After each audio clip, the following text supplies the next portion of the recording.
Hey everybody, welcome back to another edition of Building Bridges with Greg and Jill. I am Greg Johnson. This is Jill Johnson. We do this together as a part of our ministry here in Utah, which is called Standing Together. The whole heartbeat of our ministry over these last 22 years has been to see the evangelical Christian community come together in greater unity so that we can be a part of God's transformative work here in Utah. And we are just thrilled to be a part of that every day, and cool things are happening. In fact, that's what we're going to talk about on today's podcast. Is God moving in a brand new, fresh way? And we'd love to get your response because as you listen to the podcast, as you hear about what we're talking about, if you like it, if you subscribe, if you share it, or do the notification bell, what really helps is for us to hear from you. And if you think God is moving right now, let us know how you think that is. Is it because you've heard great stories about the revival breaking out at Asbury Theological Seminary in Kentucky? Is it something happening in your life? Is it something happening in your neighborhood, in your church? Because we're really trying to figure this out. We see in Isaiah 43:19, it says, "Behold, I am doing a new thing. Now it springs forth. Do you not perceive it? I will make a way in the wilderness and rivers in the desert." That's God saying, behold, I am doing a new thing. Every once in a while, Jill, God says it's time for a new thing. I'm going to do a new thing. And we're certainly hearing a lot of people talk about that right now, and we wanted to join the conversation. Yeah, I think, I think it really started with God doing a new thing in us. Mm-hmm. And we've seen it personally as well as we've seen it really around the world, that God is really doing a new thing in believers and bringing more people to Him. And then as a result of our hearts being changed, He is doing a new thing in the world. And it's exciting to see that. Mm-hmm. So let's take our listeners backwards and just kind of maybe even just think of near the end of the year, okay? End of 2022. We were all just living our lives, doing ministry, kind of COVID was behind us. Churches were kind of getting back to normal, year-end celebrations, holidays, and all that stuff. And as we were heading into the year-end, we were thinking, wow, there's some cool things that are right on the horizon. We're right in the middle of season 3 of The Chosen, and so much is happening in The Chosen, and that was really cool. You have a ministry that you're very involved with, and we've talked about it many times in our program, which brings LDS women and evangelical women together in Bible study, in New Testament, Old Testament Bible study. And we've seen some really cool things happening there amongst your co-authors and team members, and we can talk about that. And then we heard about Jesus Revolution, this movie with the same actor who plays Jesus in The Chosen, being the actor that plays a lead character in the Jesus Revolution of the late 60s and early 70s, Lonnie Frisbee, same guy, Jonathan Roumie. So that was like, hey, that's kind of cool because we all know who he is, and that might draw people to listen to this amazing move of God back in the 70s. And then all of a sudden we hear about Asbury, Kentucky. And then we hear about, I guess, these pockets of revival are literally popping up all over the country. I love it. Are we seeing something? Is this for real? Or are these created, or is God doing a new thing? We've talked about how some people have flown out there to be a part of it and stuff. And I think, it's interesting just to stay put where God has us and to see what He's doing here.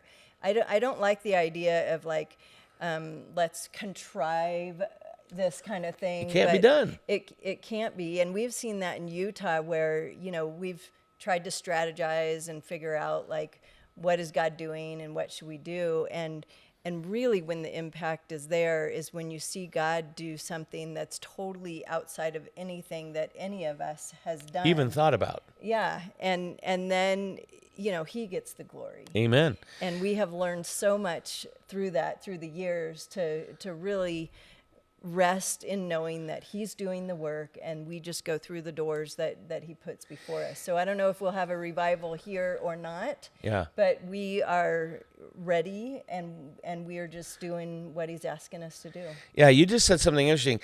I know people personally who, when they heard about Asbury, they got in planes and they flew there. I've heard Christian leaders talk about, I tried to get there, but I was too late or whatever. And I'm thinking, I never once thought about getting on a plane and going to a chapel, but they said the lines to get in the chapel were miles long. Wow. People from all over the community, all over the area were showing up. Food preparation was done. Porta potties were created, just brought in out over. Nobody even planned for that. Nobody organized it. It just started to happen. It's like God took care of all the details. And then there came a time when they said, hey, it's time to go home. I don't know how long it lasted, about like 10 days or something like that. So I never thought about that, but I look around Utah right now, and I'm pretty excited. I'm pretty excited about things that are happening. We meet with pastors every month along the Wasatch Front. We meet with pastors up in northern Utah and Salt Lake City and Utah County. Our sense is that there is growing unity here, that there's growing favor from the Lord in our ministries, in our local churches. And then all of a sudden people are talking about The Chosen, Jesus Revolution, your ministry, Multiply Goodness, with LDS Evangelical Bible Study, and how that's kind of rocking things, So I read Isaiah here, behold, I am doing a new thing, and I think very unplanned, unstrategized, unmanipulated, like you said, contrived.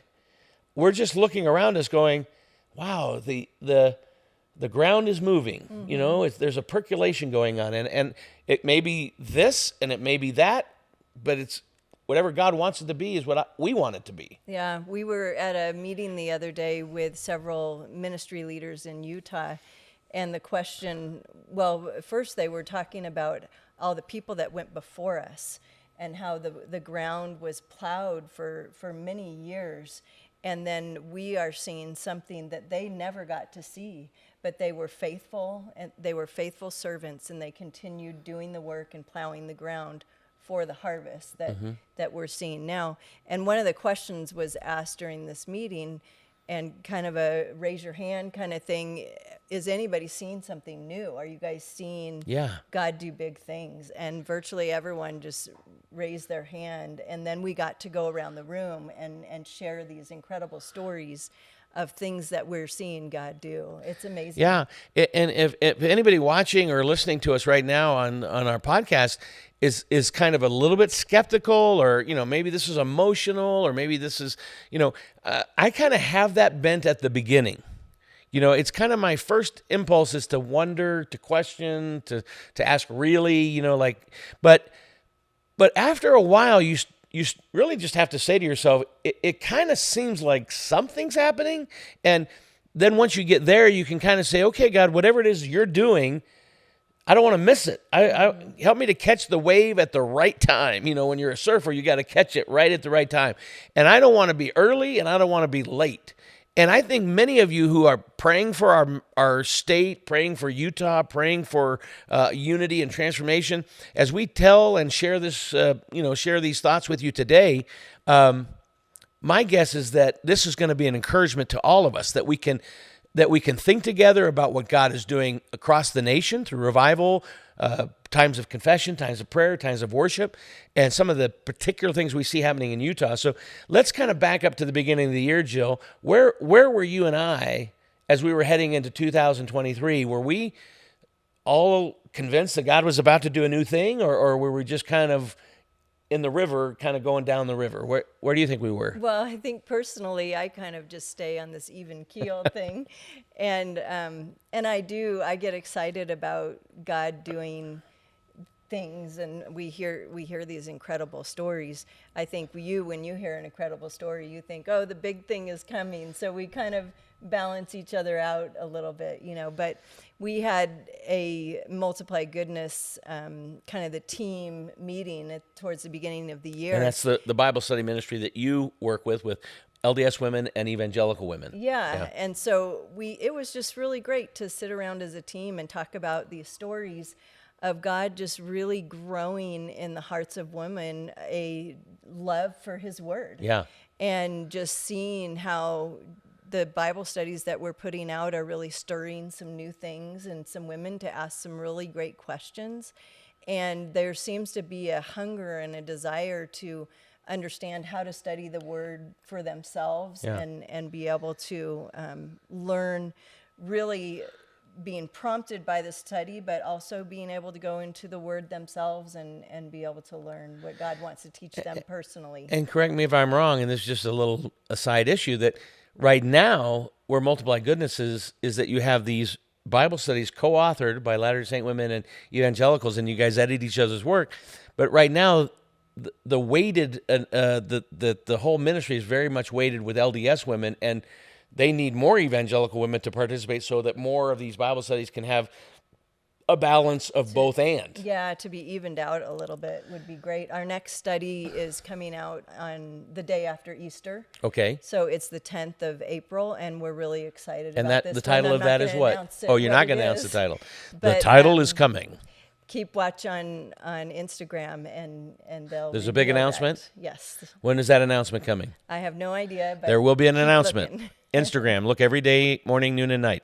No. Okay. So that's cool. And the LDS women are talking about how meaningful it is to study the Bible with evangelical ladies, and you guys are building some cool relationships. So that was something that you were already involved with and looking forward to. Did that make you feel like God was doing a new thing, or not necessarily? Yeah, absolutely. And I think that kind of thing, coupled with hearing all these other stories of different things happening, you mentioned the relationships that happen in the small groups. And I think that's something that The Chosen has done for us, is to see Jesus as a relational being. Yeah. And as we see on the screen the disciples interacting with Christ, it really brings the Word alive as well. Yeah. And I'll tell you, just on the a reporter from Deseret News just got on the phone, or actually on Zoom, with Bob Millett and I a couple days ago. They're doing a big article on our dialogue, and that kind of popped up out of nowhere. We haven't been doing our dialogue for a number of years, but they kind of want to look at it in retrospect, and I was just kind of amazed, like, okay, God, you're bringing our dialogue and our conversation stuff to back to the forefront. So it's like just here and there, we're just seeing these new little moments, because they can open up new doors. So as we were heading into the new year, Multiply Goodness was there. We were also really excited about The Chosen Season 3, and just felt that people were really excited about it. About half the season was watched before the year started. Half is kind of out, at the end of the year. And I just know the platform of The Chosen, both with LDS friends and community members, talking about, oh, I love The Chosen, I love The Chosen, I love this episode, I love that episode. Did you watch it last night? Da, da, da. It's creating all this conversation. And that has been, like, I think The Chosen is really getting some traction in a big time way, and it certainly is. And then all of a sudden, late last year, we were hearing about a new movie coming out, The Jesus Revolution, the story of the Jesus people, the hippies of the late 60s and early 70s, the least expected group of people on the United States, in the United States of America, hippies that were doing drugs, that were avoiding the war, marching, living on, in San Francisco, just free love, free sex, free drugs, free everything, and communal living. And then all of a sudden, this guy named Lonnie Frisbee meets a pastor named Chuck Smith, and something new began that day, because from that day, a movement of churches developed, and a whole huge number, to the point where Time Magazine called it the Jesus Revolution. And now we have a movie in theaters made by a secular movie company, Lionsgate, telling this amazing story. I think it's really cool. At the beginning of February, we had the 2 last episodes of season 3 in the theater, and it did incredibly well. Of The Chosen. And then at the end of February, we had the Jesus movies, a major theatrical release. It was 2 or 3 times the amount of money that was expected for this movie to bring in its first weekend. Over $15 million. They were, that was twice or 3 times as more than they thought it was coming. So people are watching it. I think a lot of people in Utah like it, or Chosen fans like it, because Jonathan Romy, who plays Jesus in The Chosen, he's also the Lonnie Frisbee hippie character in the Jesus Revolution. So his costume didn't even have to change. I mean, he wore the beard, the hair. It was like, but he lost 30 pounds for that job, because Lonnie Frisbee was a real skinny dude. Yeah. So anyways. We did a fun thing with that movie. Is a few days before it came out, we were able to buy out a theater, and 2 theaters. We brought about 6 different churches in the valley, got together, and and brought prayer warriors, basically. Yeah. And so we were able to watch the movie and In spend a pre-screening. about 20 to 30 minutes afterwards just praying for our state Yeah. and praying for God to move. See, and again, we're just kind of putting some pieces together for your consideration. And I want to keep asking you, is God doing a new thing? So we're just kind of putting these blocks together. There's the Multiply Goodness block, now the Chosen block, now the Jesus Revolution block. And are we building something here, So in the Jesus Revolution, in this pre-screening, this gave us an opportunity to call upon churches, which is a part of our ministry and Stand Together, to say, wouldn't it be cool if we did this? And we made it available to our people, those who are passionate about sharing their faith with others that love God, those who want to pray for God to stir in Utah. So like you said, it was not an entertainment night or bring a friend night. It was, if you're serious about your relationship with God and sharing the love of Jesus, this movie can inspire you. And so we did. We had literally opening prayer. We had worship in both theaters. Then we had prayer in the end. One guy came up at the afterwards, and he's not even from our country. He's from India, a friend of ours, and he said, I cannot believe we just prayed in a theater. Like, this is not possible, is it? And I said, like, right now, it seems like it is. It's like, we bought the theater, so I guess we had that time and we could do it. But for him, it was just like astonishing, like, it seems like everywhere you look, Christianity's getting beat up, Christianity's getting knocked down, but not right now, So that's another piece of the building block. So, and I think the unity that was expressed that night, the prayer, the worship, and the fact that multiple churches, people came up to me afterwards, Jill, I don't know, you probably got some of the things, and they just said how cool it was to be a part of something that not just their church did, but multiple churches did. Yeah, and what I love is kind of a theme weaving through this conversation that we're having is that it's not any one person that we're talking about or one ministry or one big thing. It's that God's doing all these little things. Yeah. And I think that's just beautiful. And that, to me, is kind of a mark. Like, again, if you're skeptical of this stuff, you think, don't fly to Asbury and go check it out. That's, just trying to contrive something.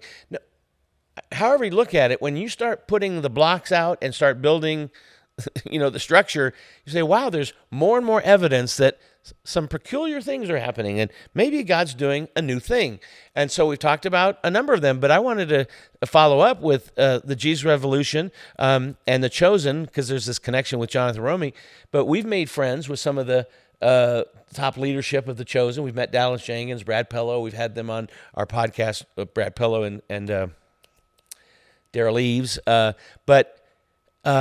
This next week, starting tomorrow, we're filming on a Friday, and tomorrow we have four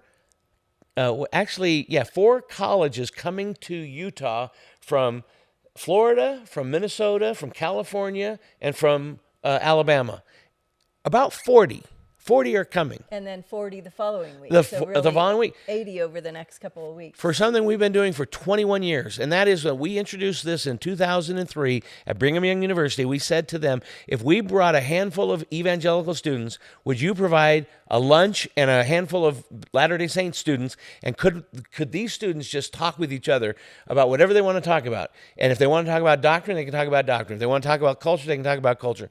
And it was such a huge hit that the thing expanded and expanded. We now meet at 6 different institutes of religion. We have new groups asking us, can they be a part of this and join us? So we have these student dialogues been going on for 21 years, and it seems like they're at an all-time high. We have the LDS Church literally welcoming us in a way that in the past has kind of been up and down and it's kind of sketchy and kind of like, okay, this guy's not for it and this guy's is for it and this is bad. It was always like some drama that we had to deal with. Right now, we have sat down with them. They are so excited. They want their students involved. And it's like, that's interesting, because in the past, people were pretty nervous about this. So the fact that these student dialogues are going to be taking place at Brigham Young University, the fact that they're going to be taking place at Institutes of Religion in Salt Lake and Ogden and Logan and Orem and St. George and Cedar City, 40 evangelical students meeting with 40 Latter-day Saint students in each of those locations. We have never had that large of a group. If we're going to have 80 students in a room talking for close to 2 hours about God and spiritual things. You know, That's kind of a new thing. yeah, the conversations from years past have been fascinating because we'll do a kind of a debrief after they have these dialogues, and the things that they talk about are just amazing. And I think if we didn't provide the venue, they would never have No. these kind of conversations. And some of the kids end up being long-term friends, Right. and following up with the conversations that they're having and keeping up with each other's lives, Yeah. and continuing to have impact. Joe, one of the faculty members at the it's not called the University of Utah Institute. It's called the Salt Lake City Institute because it's not associated with the school, but it's real right next to it. One of the faculty that has helped leading our efforts this year, brand new guy, Aaron, young guy, PhD. We just had lunch the other day, and he goes, "Oh, by the way, you know why I'm involved in this?" I said, "No." They probably asked you, and you said yes. And he said, "No. 10 years ago, when I was at BYU, I went to this as a student. Oh, wow. I have always loved this. I think it's amazing. Your ministry has taught me to reach out to people of other faith, to learn from them, to kind of understand them." I'm like, now the student is becoming the teacher, you know, and where's this going to go there? I mean, that's another building block. Yeah. Talk about for a second, because there's a story from last year about the worship of Christian worship music that seems to be just like running wild. Yeah, I mean, you probably know more about the details, but the two young LDS gals that sang a beautiful song to, Let me tell you about my Jesus. yeah.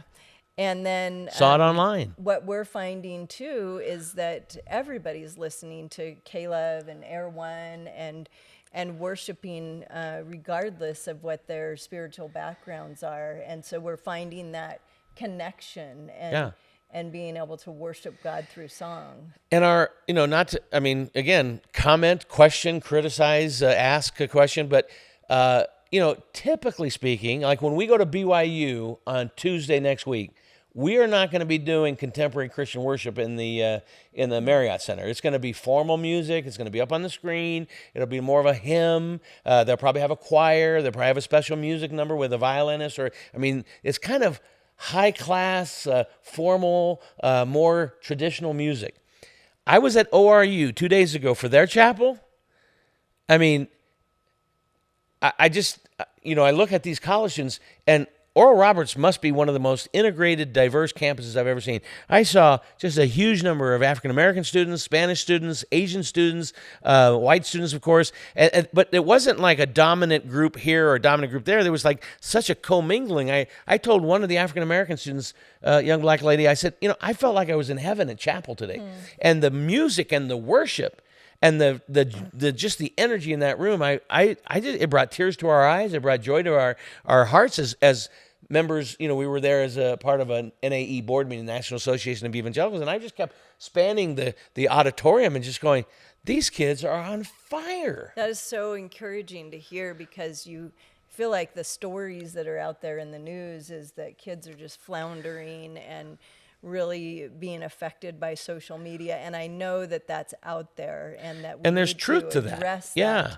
that. But it's also very encouraging to hear this and to know that these kids are in community with one another and probably really helping each other. I got there Tuesday night. This is how cool this is. And again, this is not contrived. I saw it. I am a personal eyewitness. I go down to the Sonic on the corner across the street from ORU at about 9:30 at night, and I want to get a drink. So I get a lime cherry limeade, right? Or whatever they call it, cherry limeade or whatever. So I get that.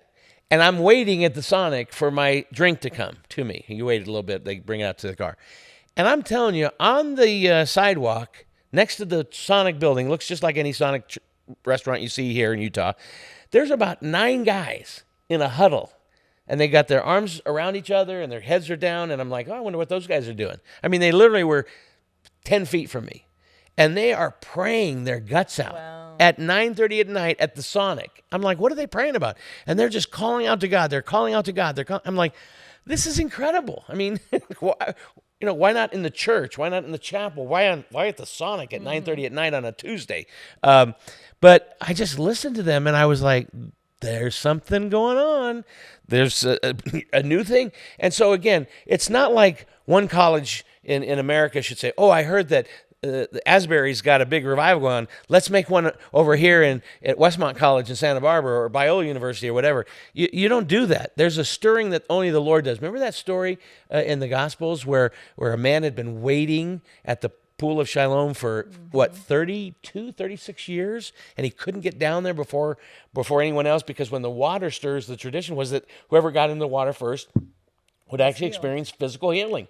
And Jesus comes in and says to him, do you want to be whole? And he said, I want to, but I can't get down to the water fast enough. I'm never fast enough. And Jesus says, pick up your mat. And he's doing a new thing. And so you don't have to figure it out. You don't have to make it happen. We're not going to ever be successful at that. But if Christian worship music is inspiring our young people, if it's bringing together our Latter-day Saint students and our evangelical students, literally Gary Little, who's the father of the daughters that sang, and they sang on the internet, but they sang at one of our dialogue experiences. They hosted a thing from Nashville last fall at the Institute of Religion in Orem. Wow. I was there, you know that. And they asked me to even open up the night in prayer, which I did. And then they had these 4 artists singing, and they call it a Nashville round. So 2 of them were LDS people, one was a Catholic person, and the other one was an evangelical person. And so they would sing a song, the next guy would sing a song, the next gal would sing a song, whatever. And at the middle of the thing, all the Orem University, the Orem Institute students that were part of the choir, I guess they have a choir, they were all dressed in black shirts. They got up behind the gal that was about to sing her next song, and she sang, I can't even remember the doggone song right now, but it was a very, very popular Christian song. Oh, There's Another in the Fire, Standing Next to Me. And I heard in an LDS chapel at the Institute of Religion in Orem, Utah, a student choir with an evangelical soloist singing There's Another in the Fire, which you can hear on K-Love anytime. This is amazing, isn't it? Who's the artist? Laura Ingalls? No, that's, how do you say her name? Not Laura Ingalls. She's on the Little House on the Prairie. Lauren Daigle. It's her song. Check it out. You'll love it. And Gary was just so fired up, one of the Institute faculty. He said, we got to get more people to these things. And I'm like, it's incredible. So Christian worship music, The Chosen, the Jesus Revolution, Multiply Goodness, and let's talk a little about what's going to happen next 2 weeks, because we do have these dialogues. What does that look like? I know, but tell our people what our students are going to be doing. Well, we typically will just schedule a week of some experiences for them. We've already spent some time training them and kind of talking about what it looks like to talk to other students that have a different faith than they do, and some of the details of some differences of our beliefs. And we are going to take them to 4 different dialogue things in the different areas. We are going to have some speakers in the evenings to share with them. We'll share with them a little bit more about Multiply Goodness. We'll have Richard Dutcher share with them about the next movie that they're going to go to a on. retired BYU faculty's house for dinner, Richard and Pat Bennett. So they're going to meet with the general authority of the LDS Church for 2 hours. Yes. We usually get to meet for an hour. The LDS Church said, let's take more time. Let's give them 2 hours to ask questions of the general authority. And I'm like, okay. It's a fascinating time. We did the same thing with the same general authority last year, and it's really fun to see these students ask questions. And it's fun to see him answer. This guy's he's a great guy. We really like him. He's a good new friend. But he was put on the theological hotspot a couple of times, and he gave it his best. But I think it was a learning experience for him too, and enjoy. And that's why I think he said, "Hey, I need to." I think he's going to be better this year. He's at the top of his game probably. But all of this is stuff that it didn't used to happen. The LDS Church didn't say, come to our institutes of religion and talk with our students. They didn't say, come to BYU and talk to our students. They didn't say, let's watch this movie about Jesus together. They didn't say, let's study the Bible together.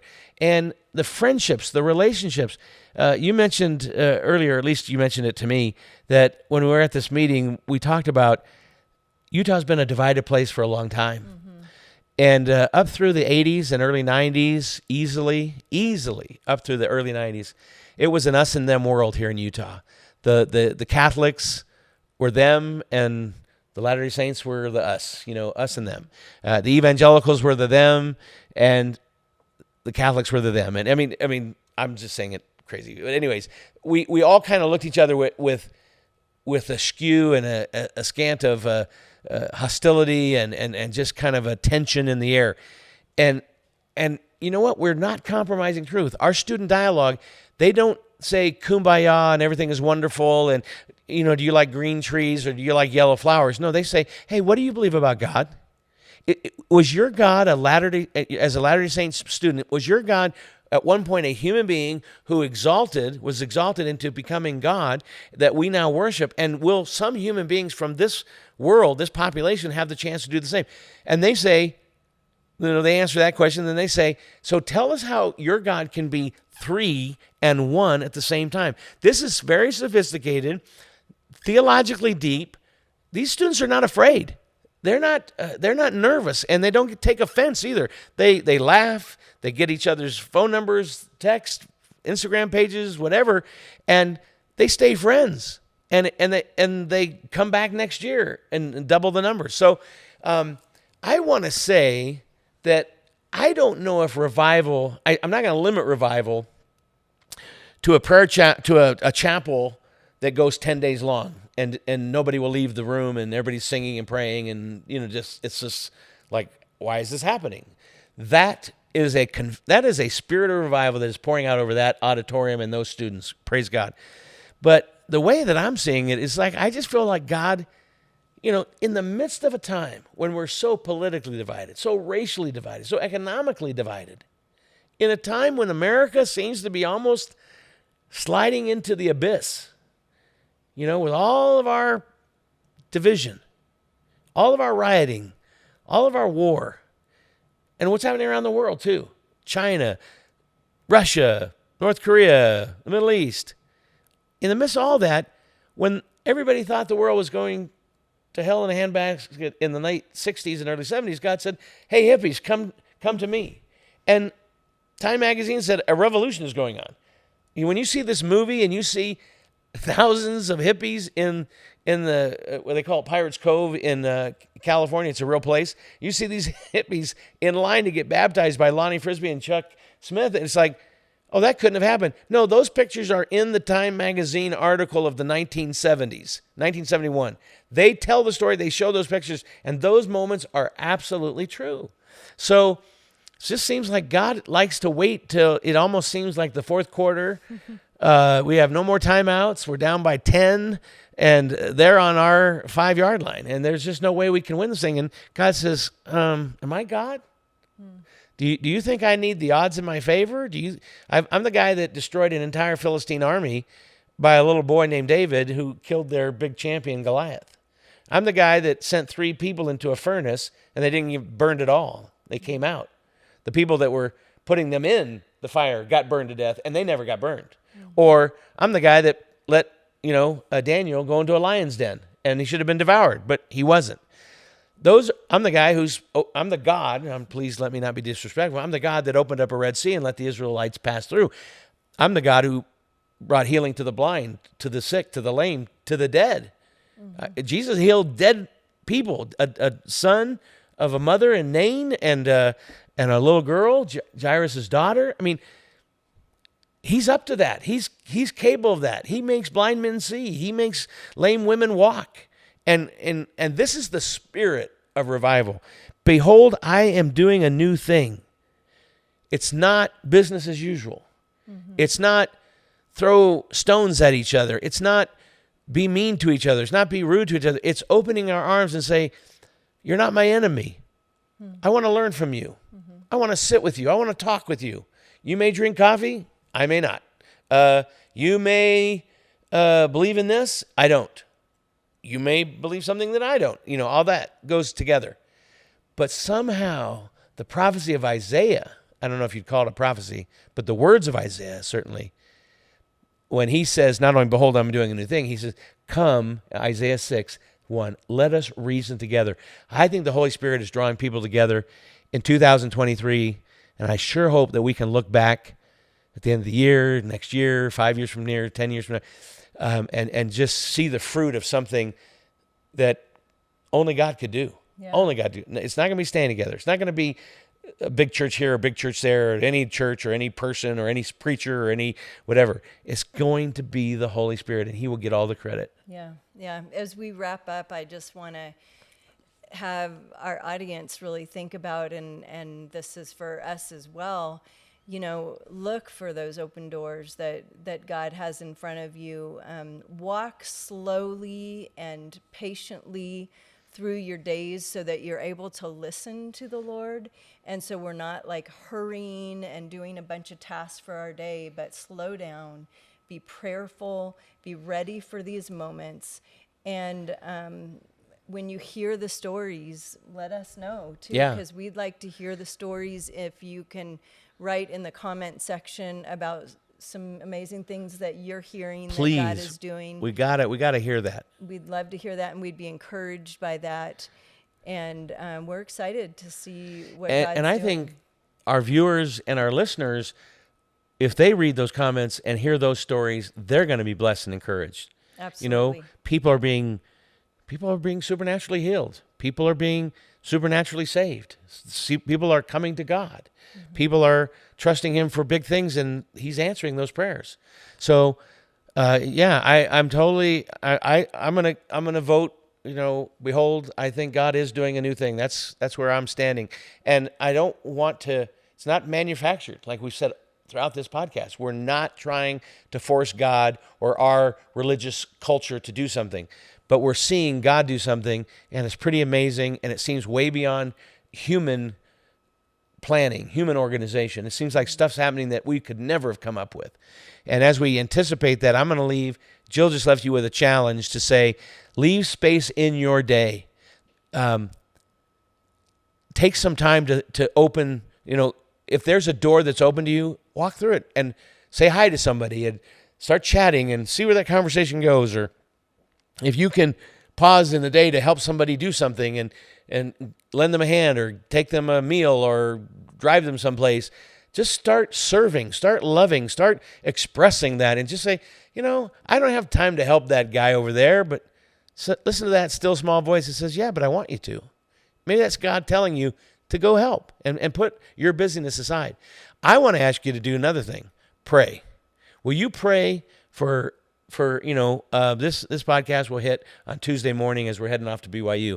Will you pray for students from Azusa Pacific University, from Mars Hill in Alabama, and Mobile Christian University and Mars Hill Church? Will you pray for students from Florida and Duluth, Minnesota that are working with Chi Alpha? Will you pray for Latter-day Saints students at BYU, Orem Institute, Salt Lake Institute, St. George Institute? Will you pray that those students will have an incredible conversation and that they would learn important things and learn to love one another and let God move in those new relationships? Will you pray for that? And will you pray for yourself? And my prayer for you to pray for yourself is, God, don't let me miss it. Let me find that wave. Let me get on the wave, not too early, not too late, so that you can use me as a part of whatever you're up to. This new thing that you're doing that Greg and Jill are talking about, I want in. I don't know how to get in. Go to your pastor, go to your church, whatever. But just ask God, I want to be a part of whatever you're doing. Can you just open up a door that I wouldn't even think of? Sometimes when that happens, things will happen and you'll walk away and you'll go, gosh, I don't know why that happened. Oh, maybe it was one of those doors I was supposed to walk through. And you go, well, I'm not going to miss it. Tomorrow, if I get a door open, I'm going to, because God kind of has to get through our denseness and our kind of our slow thinking. So we're off to meet just even another cool thing. Angel Studios has got another great film project on the life of Abraham and Isaac, and a new film will be hitting theaters, I think, right before Easter, and we'll have opportunities to meet that director and talk about that film. But there's another amazing story, and basically I think it's called The Son. And Abraham was called to offer his son Isaac as a sacrifice, but God said, Abraham, withhold your sword, and in a couple thousand years, I'm gonna let my son be sacrificed so the sins of the world can be paid for. I think it's gonna be an incredible movie. So a lot of media. What else can we say? It's time to say goodbye. It's time to say you can you can stop listening to the Greg and Jill podcast because we're over, but we do love it that you listen. We do love it that you watch us on YouTube and Apple iTunes and Spotify and all that stuff. So from the bottom of our heart, thank you for praying for Utah. Thank you for praying for this nation. Thank you for praying that God would do a new work, a special work between Latter-day Saints and evangelicals. I think he is. I really do. And I'm just kind of sitting in the boat, going down the river, watching God. And every once in a while, he tells me to do something, and I get to be a part of it too. So let's all be a part of it. And if you're our LDS friends, you be a part of it too, and we'll be a part of it, and we'll watch God do something really cool. All right, see you next time on This Week in the Word. Oh, my goodness. That was an old title to an old TV show I hosted. I'm so sorry. I used to say that. We'll see you next time on Building Bridges with Greg and Jill. Thanks. God bless.